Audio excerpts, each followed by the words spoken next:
বলিউডের জনপ্রিয় ডিভা দীপিকা পাডুকোন মাতৃত্বের পর স্পটলাইটে ফিরে এসে আবারও সবার মন কাড়লেন।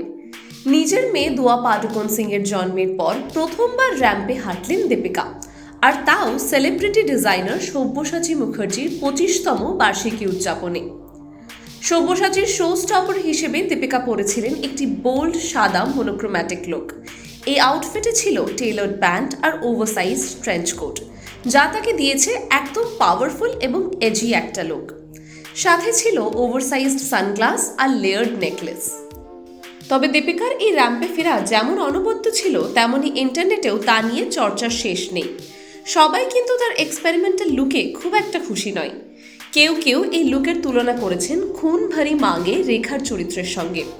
আবার কারো মতে এটি মেক্সিকান আর্টিস্ট ফ্রিডা কালোর স্টাইলের অনুকরণ। একজন মন্তব্য করেছেন, লুকটা ভালোই, তবে অভিনয়ে এতটা মনোযোগ দিলে আরও ভালো হতো। আরেকজন লিখেছেন, অমিতাভ বচ্চন পোস্টটা দেখে হয়তো আফসোস করছে। এমনকি দীপিকার হাঁটার স্টাইল নিয়েও সমালোচনা হয়েছে। কেউ বলেছেন ওর হাঁটা এতটাই বোরিং যে দেখতে ইচ্ছে করে না। আবার কেউ আরও এগিয়ে এসে বলেছেন একেবারে কার্টুন লাগছে। তবে এই সব সমালোচনার মাঝেও অনেকেই তার লুকের প্রশংসা করেছেন। কারো মতে দীপিকার এই লুক তার স্বামী রণবীর সিং এর কোয়ার্কি স্টাইলের সঙ্গে বেশ মানানসই।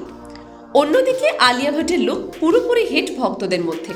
একটি চমৎকার কালো শাড়ি আর জমকালো ব্লাউজ পরে আলিয়া দেখিয়েছেন রাজকীয় স্টাইলের উদাহরণ। আর এই লুকে মুগ্ধ নেটিজেনরা। তাহলে আপনাদের কি মত?